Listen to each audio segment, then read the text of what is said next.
शिक्षाओं का अनमोल ये खजाना हर दिल पे लिख दिया है, हर दिल पे लिख दिया है जिंदगी का अफसाना। अमूल्य रतन, अमूल्य रतन, अमूल्य रतन। ये श्रृंखला सर्व आत्माओं के पिता परमात्मा शिव के द्वारा उच्चारित महावाक्यों के संकलन पर आधारित है। ओम शांति। गॉडलीवुड स्टूडियो द्वारा प्रस्तुत अमूल्य रत्न में आप सभी का हार्दिक स्वागत है। कहते हैं तपस्या धर्म का पहला और अंतिम चरण है, परंतु वास्तविकता में देखा जाए तो जीवन के प्रत्येक क्षेत्र में, धर्म हो या फिर राजनीति, गृहस्थ हो या फिर कोई बिजनेस, आध्यात्म हो या फिर विज्ञान, सफलता पाने के लिए इंसान को तपस्या तो करनी ही पड़ती है। परंतु वास्तविकता में तपस्या का अर्थ क्या है और तपस्वी आत्मा की मुख्य निशानियां क्या है, आज हम ईश्वरीय महावाक्यों द्वारा जानेंगे। और इन महावाक्यों के स्पष्टीकरण के लिए हमारे मध्य हैं प्रजापिता ब्रह्मा कुमारीज ईश्वरीय विश्वविद्यालय के वरिष्ठ राजयोगी शिक्षक आदरणीय राजू भाई साहब। सब आपका आज के एपिसोड में बहुत बहुत स्वागत है। ओम शांति। वैसे आज हम बात करेंगे 26 अक्टूबर 1991 के महावाक्यों पर, जिसका टॉपिक है तपस्या का प्रत्यक्ष फल खुशी। परमात्मा कहते हैं तपस्या अर्थात राज्य अधिकारी बनना। तपस्या राजा बनाती है, तो सभी राजा बने हो ना। तपस्या का बल क्या फल देता है? अधीन से अधिकारी अर्थात राजा बना देता है। इसलिए गायन भी है कि तपस्या से राज्य भाग्य प्राप्त होता है, तो भाग्य कितना श्रेष्ठ है। पर सब तपस्वी जीवन और राज्य अधिकारी जीवन दोनों एक दूसरे से मिलते नहीं हैं, परंतु परमात्मा कहते हैं कि तपस्या से आप सभी को राज्य भाग्य मिलता है। इसको थोड़ा स्पष्ट करें। वास्तव में जो हम सबकी तपस्या है, उस तपस्या में जब हम अपने आप को आत्मा निश्चय करते हैं, तपस्या को योग भी कहते हैं। जब हम परमात्मा के साथ मिलन बनाते हैं, योग करते हैं, तो आत्मा और परमात्मा का मिलन आत्मा को सर्व शक्तियों से संपन्न बना देता है। तो हम आत्मा अधिकारी राजा बन जाते हैं अपनी कर्मेंद्रियों के। तपस्वी आत्माएं अपने आप पर राज्य करना जानती हैं, अपने संकल्पों पर, अपनी बुद्धि पर, अपने संस्कारों पर, अपनी कर्म इंद्रियों पर उनका राज्य हो जाता है। तो परमात्मा यहाँ जो तपस्या कह रहे हैं, वो तपस्वी आत्माएं स्वराज्य अधिकारी बन जाती हैं। और जब हम इस समय संगम युग पर स्वराज्य अधिकारी बनते हैं, कर्म इंद्रियों पर हमारा अधिकार हो जाता है, तो भविष्य में भी राज्य भाग्य स्वतः प्राप्त होता है। तो इसलिए तपस्या के द्वारा राजाई प्राप्त होती है। वो संगम युग की राजाई है, इंद्रियों पर राज्य करना, मन बुद्धि पर राज्य करना, और भविष्य में राज्य भाग्य की प्राप्ति होती है। जी, परमात्मा कहते हैं कि तपस्या अर्थात आत्मा कहती है मैं तेरी तू मेरा, इसको ही तपस्या कहा जाता है। इसी तपस्या के बल से भाग्य विधाता को अपना बना दिया है। भाग्य विधाता बाप भी कहते हैं मैं तेरा, तो कितना श्रेष्ठ भाग्य हो गया। भाग्य के साथ साथ स्वराज्य अभी मिला है। भविष्य विश्व का राज्य स्वराज्य का ही आधार है। इसलिए तपस्वी राज हो। तो सब तपस्या की इस दूसरी परिभाषा को आप स्पष्ट करें। जब परमात्मा तपस्या शब्द कह रहे हैं, तो तपस्या माना मैं तेरी तू मेरा, जी, माना परमात्मा के साथ हमारा इतना समीप का संबंध हो जाता है, जो अंदर से आता है कि तू ही मेरा एक संसार है, मेरा तो एक बाबा दूसरा न कोई। जब ये स्मृति रहती है तो परमात्मा के हम वारिस बन जाते हैं, बच्चे बन जाते हैं, और उनके पास जो है वो हम उनके मालिक बन जाते हैं। और मालिक बनने के कारण परमात्मा कहते हैं इस समय तुम तपस्या के बल से स्वराज्य अधिकारी बन जाते हो। परमात्मा के द्वारा सर्वशक्तियाँ आपको प्राप्त हो जाती हैं, और जब वर्तमान समय स्वराज्य है तो भविष्य में विश्व राज्य अपने आप प्राप्त होता है। इसलिए कहते हैं तपस्वी राज, तपस्या से राजाई की पद की प्राप्ति होती है। इसलिए परमात्मा कह रहे हैं तपस्या का अर्थ है एक परमात्मा की याद में समा जाना, एक को ही अपना संसार बना लेना। जब एक ही मेरा संसार है, उसके द्वारा जो हमें प्राप्ति होती है वो संगम युग पर स्व का राज्य और भविष्य में विश्व का राज्य। जी, परमात्मा जी कहते हैं कि तपस्या अर्थात बहुत सहज नाचना और गाना। बस नाचना गाना सहज होता है, वह मुश्किल होता है, मनोरंजन होता है, वह मेहनत होती है। तो तपस्या में क्या करते हो? तपस्या का प्रत्यक्ष फल है खुशी। तो खुशी में क्या होता है? नाचना। तपस्या अर्थात खुशी में नाचना और बाप के और अपने आदि अनादि स्वरूप के गुण गाना।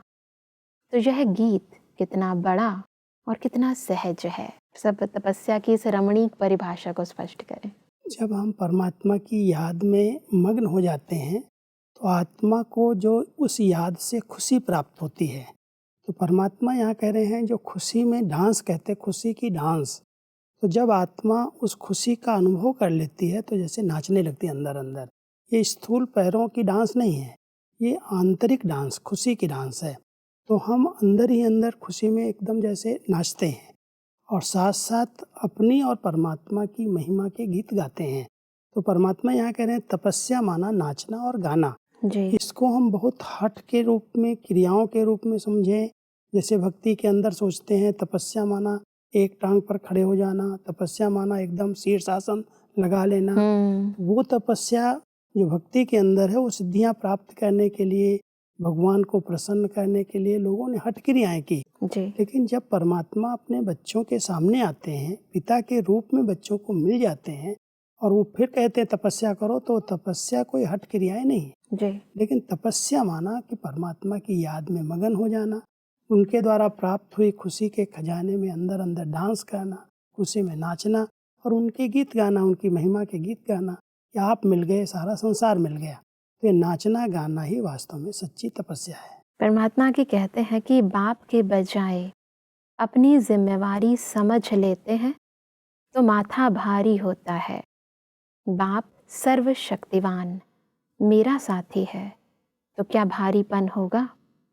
छोटी सी गलती कर देते हो, मेरी जिम्मेवारी समझते हो तो माथा भारी होता है। तो ब्राह्मण जीवन ही नाचो गाओ और मौज करो। सेवा चाहे वाचा है चाहे कर्मणा, यह सेवा भी एक खेल है। सेवा कोई और चीज़ नहीं है। कोई दिमाग के खेल होते हैं, कोई हल्के खेल होते हैं, लेकिन है तो खेल ना। वास्तव में जब हम सेवा शब्द कहते हैं तो सेवा किसकी कर रहे हैं? खेल खेल में जैसे परमात्मा का परिचय हम दूसरों को दे रहे हैं। जी, तो परमात्मा हम सबको कह रहे हैं कि कोई भी प्रकार से अगर अपनी जवाबदारी आप समझ लेते हो कि मेरी जवाबदारी है, मुझे करना पड़ता है, तो ये माथा भारी होता है। लेकिन जब कराने वाला करा रहा है, हम उसके इंस्ट्रूमेंट हैं, तो जो करा रहा है हम खेल की रीति से सब कर रहे हैं, तो हल्के हो जाते हैं, लाइट हो जाते हैं। कोई भी जवाबदारी ये मेरी नहीं, कराने वाले की है। तो जब इतनी अंदर से समर्पित भावना आती है, जब हम अपने आप को संपूर्ण समर्पित कर देते हैं बाबा के ऊपर और बाबा हमसे करा रहा है, खेल की रीति से हम सब कार्य कर रहे हैं, कराने वाला वो है। जैसे कठपुतली का खेल होता है, जी, तो कठपुतली के खेल में धागा किसी दूसरे के हाथ में होता है और पुतलियाँ बहुत अच्छा डांस करती हैं। तो परमात्मा कह रहे हैं आप बच्चे संगम युग पर जैसे कठपुतली की तरह डांस कर रहे हो, कराने वाला पीछे से करा रहा है। तो ये जब स्मृति रहती है तो जिम्मेवारियों का बोझ माथा भारी नहीं करता, बहुत हल्कापन रहता है और एक की याद में मस्त रहते हैं। तो ये खुशी, ये आनंद का अनुभव होता रहे, उसके लिए हम सब अपने कर्तापन के भान को समाप्त करें। कराने वाला करा रहा है, सेवाएं जो भी हैं एक खेल की रीति से हम सब कर रहे हैं और वो नचाने वाला हमें नचा रहा है। जी, आगे बढ़ते हैं। परमात्मा कहते हैं कि मेजॉरिटी अथक बनते हो, लेकिन कभी कभी थोड़ा थक जाते हो। यही योग का प्रयोग सर्व खजानों को, चाहे समय, चाहे संकल्प, चाहे ज्ञान का खजाना व स्थूल तन भी अगर योग के प्रयोग की रीति से प्रयोग करो तो हर खजाना बढ़ता रहेगा। तो सब योग के प्रयोग के रीति से प्रयोग करना, इसको थोड़ा स्पष्ट करें। जब हम परमात्मा की याद में रह करके कोई भी कार्य करते हैं और ये स्मृति रहती है कि कराने वाला करा रहा है, तो हम अथक बन जाते हैं। थकावट का नाम नहीं रहता, क्यों? कराने वाला बाबा करा रहा है। तो परमात्मा कहते हैं, परमात्मा की याद में रह करके जो कर्म किए जाते हैं उस कर्म में अपने आप सफलता मिलती रहती है।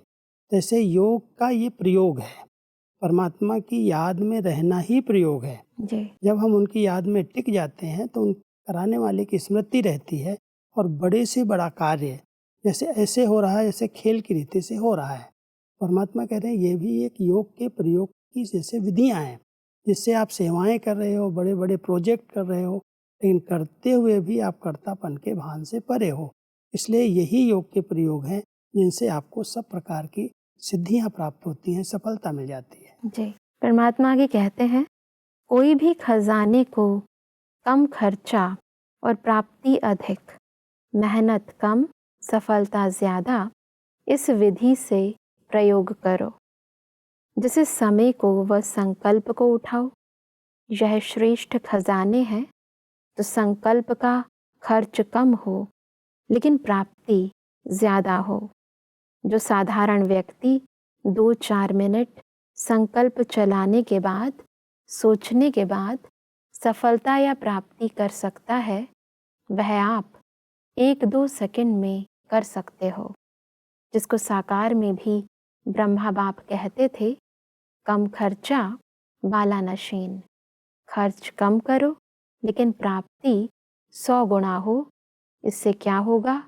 जो बचत होगी, चाहे समय की चाहे संकल्प की, तो बचत को औरों की सेवा में लगा सकेंगे। अब ये प्रयोग बहुत नए ढंग का प्रयोग परमात्मा हम सबको सिखा रहे हैं। कोई भी कार्य हम करते हैं तो कई बार कार्य खर्चे हम अधिक करते हैं और कार्य बहुत थोड़ा कर पाते हैं, लेकिन जो योगी आत्माएं हैं जिनका परमात्मा के साथ संबंध है, वो कम संकल्प चलाते हैं लेकिन कार्य बड़ा अच्छे से अच्छा कर लेते हैं। कम बोल में 2 शब्द बोल करके बहुत बड़ा कार्य सिद्ध कर लेते हैं। तो परमात्मा यहाँ हम सबको सिखा रहे हैं। साकार बाबा का एक स्लोगन था, कम खर्च बाला नसीन। खर्चा कम हो और कार्य बहुत अच्छे से अच्छा हो, जी। इसको कहते हैं कम खर्च बाला नसीन। तो हमारे संकल्प कम खर्च हों, बोल कम खर्च हों, कम से कम बोल में हम अच्छे से अच्छा कार्य कर लें, कम से कम संकल्प चलें और कार्य अच्छा हो जाए। धन भी जहाँ लगाना है वहाँ कम धन लगे और कार्य बड़ा अच्छा हो जाए। उसके लिए परमात्मा कहते हैं ये है योग का प्रयोग। जी। जब हम परमात्मा की शक्तियों को अपने में ग्रहण करते हैं तो हमें टचिंग आती है, कौन सा कार्य कब करेंगे तो सफलता मिल जाएगी। तो इसलिए परमात्मा कहते हैं यही प्रयोग है कि हम कोई भी कार्य कर रहे हैं उसमें हमारे संकल्प, हमारी एनर्जी, हमारी शक्तियाँ कम से कम लगें और कम से कम में कार्य अच्छे से अच्छा हो, तब कहेंगे योगी आत्मा है। जी। परमात्मा आगे कहते हैं कि जैसे परमात्मा का खजाना प्राप्ति और अनुभूति ज़्यादा कराता है, ऐसे आप सब भी योग का प्रयोग करो। सिर्फ यह गीत नहीं है कि बाबा आपने कमाल कर दिया है, आप भी तो कमाल करने वाले हो। आगे बढ़ते हैं तो परमात्मा कहते हैं कि वर्तमान समय सर्वात्माओं को आवश्यकता है आपके शक्तिशाली वाइब्रेशंस द्वारा, वायुमंडल द्वारा परिवर्तन होने की। इसलिए प्रयोग को और बढ़ाओ। सहयोगी बच्चे भी बहुत हैं। यह सहयोग ही योग में बदल जाएगा। एक हैं स्नेही सहयोगी और दूसरे हैं सहयोगी योगी और तीसरे हैं निरंतर योगी प्रयोगी। अभी अपने से पूछो मैं कौन? सब तीनों योगियों को थोड़ा स्पष्ट करें। जब कोई कार्य प्रारंभ किया जाता है तो कई बाबा के बच्चे ऐसे होते हैं जो सहयोग देते हैं, हर प्रकार से सहयोगी बन जाते हैं, लेकिन वो अभी योगी नहीं बनते। दूसरे हैं जो स्नेही के साथ सहयोगी हैं, परमात्मा के साथ उनका योग भी है और योग के साथ सहयोग कर रहे हैं, कार्य में मदद करते हैं। और तीसरे हैं जो योगी के साथ प्रयोगी हैं, माना जो प्रैक्टिकल कर्म क्षेत्र पर कर्म कर रहे हैं, वो प्रयोग के द्वारा सहयोग मिला, सहयोग देने वाले ने सहयोग दिया, जी। लेकिन उस सहयोग को कैसे हम यूज करें, कैसे उसको हम कार्य में लगाएं, वो है योगी और प्रयोगी आत्माएं। जी। तो परमात्मा इन तीनों प्रकार के बच्चों को देख रहे हैं। जैसे कोई प्रोजेक्ट लिया जाता है हाथ में, तो उस प्रोजेक्ट के आधार पर उस पर कैसे सफलता मिलती है। परमात्मा कह रहे हैं कोई भी बड़ा कार्य अगर करना होता है तो उसमें तीनों प्रकार के बच्चे चाहिए, सहयोगी भी चाहिए, और दूसरा जो योगी हैं, परमात्मा के साथ जिनका कनेक्शन है, स्नेह है, वो अपना सहयोग देते हैं। एक है दूसरे सहयोगी हैं, संपर्क संबंध वालों का सहयोग है। एक है अपने बच्चों का सहयोग है, और दूसरा जो सेवा में समर्पित है उनका सहयोग है। तो तीनों प्रकार के सहयोगी हैं, लेकिन एक सिर्फ सहयोगी है, दूसरे स्नेही सहयोगी हैं, और तीसरे योगी और प्रयोगी हैं। तो योगी और प्रयोगी बच्चों का कार्य है कि जो भी सहयोग मिल रहा है उस सहयोग को कैसे हम सफल करें, कम खर्च करें और कार्य अच्छे से अच्छा करके दिखाएं। जी। परमात्मा कहते हैं कि तपस्या अर्थात सफलता सहज अनुभूति हो। आगे चलकर असंभव कैसे सहज संभव होता है, यह अनुभव ज़्यादा से ज़्यादा करते रहेंगे। विघ्नों का आना यह भी ड्रामा में आदि से अंत तक नूंद है। यह विघ्न भी असंभव से संभव की अनुभूति कराते हैं। जब भी कोई कार्य हम प्रारंभ करते हैं तो वैसे भी कहते हैं जब अच्छा कार्य किया जाता है तो उसमें रुकावटें तो आती ही हैं। जी। तो परमात्मा कह रहे हैं ये तो आदि से जब से स्थापना हुई है, यज्ञ बढ़ता गया है, एक तरफ हम वृद्धि को प्राप्त हुए हैं और दूसरी तरफ कई न कई प्रकार के विघ्न आए हैं। बिल्कुल। तो परमात्मा कहते हैं लेकिन वो विघ्नों ने असंभव को संभव किया है। कई प्रकार के विघ्न हर कार्य में आए, चाहे ग्लोबल हॉस्पिटल बनाया गया तभी भी अनेक प्रकार के विघ्न आए, ओम शांति भवन बनाया गया तभी भी विघ्न आए, लेकिन वो असंभव जो लगता था वो संभव हो गया और अच्छे से अच्छा हो गया। तो परमात्मा कह रहे हैं विघ्न तो हर कार्य में आए हैं शुरू से और आते रहेंगे। विघ्नों से डरना नहीं है, घबराना नहीं है, लेकिन अपने योग के प्रयोग से असंभव को भी आप संभव कर सकते हो। जी। तो हलचल में हम ना आए, लेकिन उसमें अचल स्थिति में रह करके विघ्नों को विघ्न न समझ करके खेल समझ करके सहज पार कर लें। ऐसा परमात्मा कहते हैं कि सबसे बड़े ते बड़ी आवश्यक संपत्ति है सिंपैथी। चाहे गरीब है चाहे धनवान है, लेकिन आज सिंपैथी नहीं है। सिंपैथी की संपत्ति सबसे बड़े ते बड़ी है, और कुछ भी नहीं दो लेकिन सिंपैथी से सबको संतुष्ट कर सकते हो। और आपकी सिंपैथी ईश्वरीय परिवार के नाते से सिंपैथी है, अल्पकाल की सिंपैथी नहीं। पारिवारिक सिंपैथी सबसे बड़े ते बड़ी सिंपैथी है, और यह सबको आवश्यक है और आप सबको दे सकते हो। रूहानी सिंपैथी तन, मन और धन की भी पूर्ति कर सकती है। तो सब सिंपैथी की संपत्ति को थोड़ा स्पष्ट करें। वर्तमान समय दुनिया के पास सब कुछ भले है, कोई धनवान है, पैसा है, कोई गरीब है। परमात्मा कह रहे हैं जो सिंपैथी है, सहानुभूति एक दूसरे के प्रति, समय पर एक दूसरे को साथ दिया जाए, सहयोग दिया जाए, उसकी कमी है। जी। और आप बच्चों के पास रूहानी सिंपैथी है, हर आत्मा के प्रति आपकी सिंपैथी है। किसी देहधारी को देख करके आप सिंपैथी नहीं रख रहे हैं।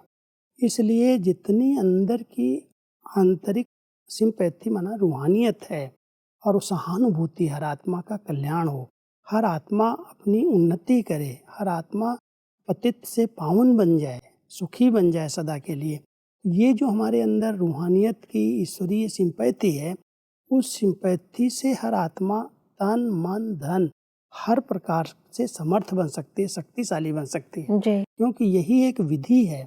ईश्वरीय सिंपैथी परिवार के रीति से हमारे भाई बहने हैं, ये सारा विश्व एक परिवार है, हम सब एक परमात्मा के बच्चे हैं। उस बच्चे होने के नाते हम सब एक परिवार के सदस्य हैं। बिल्कुल। तो हर एक आत्मा के प्रति एक ईश्वरीय भावना, स्नेह की भावना और उसके कल्याण की भावना ही सिंपैथी है। जी। तो हर आत्मा को वर्तमान समय सिंपैथी की जरूरत है, जी। सहानुभूति की जरूरत है। और अगर हम आत्माएं रूहानी भावना दृष्टि से अपना परिवार समझ करके किसी को ज्ञान देती हैं, समझ देती हैं, तो उन आत्माओं का जीवन सुधर जाता है, उनका तन मन धन सबका भाग्य उनका खुल जाता है। बिल्कुल। परमात्मा आगे कहते हैं कि होली हंस अर्थात जो सदा निर्णय शक्ति में नंबर 1 हो, नेगेटिव को छोड़ दे और पॉजिटिव को धारण करे, देखते हुए सुनते हुए न देखे न सुने, यह है होली हंस की विशेषता। तो ऐसे हो या कभी नेगेटिव भी देख लेते हो, नेगेटिव अर्थात व्यर्थ बातें, व्यर्थ कर्म न सुने न करें और न बोलें। वैसे भी हंस की यही विशेषता दिखाते हैं। कंकड़ और मोती में से मोती ग्रहण कर लेता है, कंकड़ छोड़ देता है। जी। नीर और खीर में पानी और दूध मिला करके रखें तो बताते हैं दूध पी लेता है, पानी छोड़ देता है ना, उसके पास परखने की शक्ति है। तो हम आत्माएं होली हंस हैं ना, हम पवित्र आत्माएं हैं। अगर हमारी बुद्धि बड़ी स्वच्छ है तो स्वच्छ बुद्धि के अंदर कोई की व्यर्थ बातें जो नेगेटिव हैं ना हम उन्हें देखें, न वर्णन करें, न उनके बारे में कोई चिंतन करें। जी। तो जब इतनी अच्छी हमारी अंदर की होली हंस स्थिति बन जाती है तो हम अगर दिखाई भी कोई गलत बात देती है, नेगेटिव दिखाई देती है, तो उसको हम पॉजिटिव में परिवर्तन कर देते हैं। बिल्कुल। उस व्यर्थ को समर्थ में परिवर्तन करके फिर हम ग्रहण करते हैं। ऐसे नहीं नेगेटिव बात मेरे अंदर चली गई, उसका चिंतन करें, फिर दूसरों को हम सुनाएं, फिर अपना समय बर्बाद करें। परमात्मा कहते हैं आप होली हंस बच्चे हो, आप हर नेगेटिव को पॉजिटिव में चेंज कर दो। जी, इसलिए परमात्मा कहते हैं कि यदि व्यर्थ को समर्थ में परिवर्तन करने की शक्ति नहीं होगी तो अंत में व्यर्थ का संस्कार धोखा दे देगा। इसलिए होली हंस अर्थात परिवर्तन करना, व्यर्थ को समर्थ में चेंज करने के लिए विशेष क्या अभ्यास चाहिए? संकल्प पावरफुल कैसे बनेगा? हर आत्मा के प्रति शुभ भावना और शुभ कामना। अगर ऐसी विधि होगी तो परिवर्तन कर लेंगे। परिवर्तन की यही विधि है। कोई भी व्यर्थ को अगर हम देख रहे हैं और हमारे अंदर शुभ भावनाएं हैं, उसके पास शुभ कामनाएं हैं कि इस आत्मा का कल्याण हो, तो हमारी शुभ भावनाएं उस आत्मा के व्यर्थ को चेंज कर सकती हैं। जी। तो परमात्मा कह रहे हैं जो भी तुम व्यर्थ देखते हो, सुनते हो, पता चलता है, उसको अपनी शुभ भावना से समर्थ में चेंज करो, उसका भी कल्याण हो, कैसे उसकी उन्नति हो। जब ये चिंतन हमारा रहता है, शुभकामनाएं रहती हैं, शुभ भावना रहती है, तो हम व्यर्थ को समर्थ में परिवर्तन कर सकते हैं। बिल्कुल भाई साहब, आज हमने बहुत ही विस्तार पूर्वक समझा कि तपस्या वास्तविकता में है क्या और तपस्वी जीवन की मुख्य निशानियां क्या है। तो स्पष्टीकरण के लिए आपका बहुत बहुत धन्यवाद। ओम शांति। दर्शकों, आज के महावाक्यों में परमात्मा ने कहा कि तपस्या अर्थात राज्य अधिकारी बनना, तपस्या अर्थात नाचना और गाना, तपस्या अर्थात सफलता की सहज अनुभूति। परमात्मा ने कहा कि हमें ब्रह्मा बाबा के समान कम खर्च बालानशीन बनना है, अपनी सर्व जिम्मेवारियां व बोझ एक परमात्मा को देकर हल्के होकर ईश्वरीय सेवा खेल समझकर करनी है।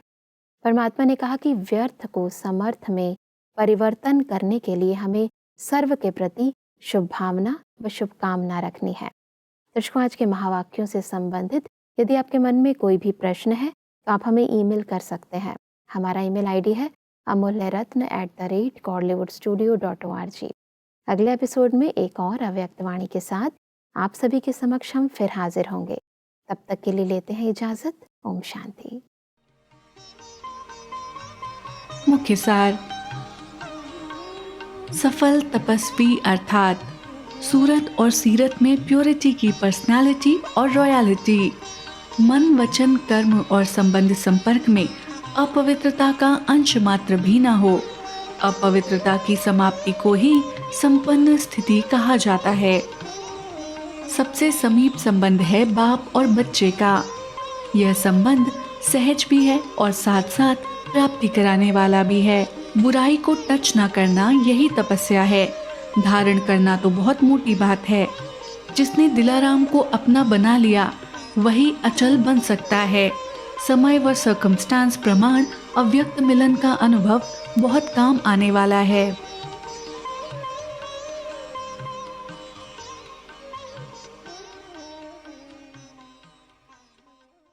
अधिक जानकारी के लिए संपर्क करें Amulya Ratan, Godlywood studio, Manmohini Van, Shanti Van post, Abu road, 30 7510, district Sirohi, Rajasthan. Email ID है amulyaratn@godlywoodstudio.org। इस श्रृंखला को प्रजापिता ब्रह्मा कुमारीज ईश्वरीय विश्वविद्यालय के सेवा केंद्रों पर क्लास में नियमित रूप से चलाने के लिए गॉडलीवुड स्टूडियो से संपर्क करें।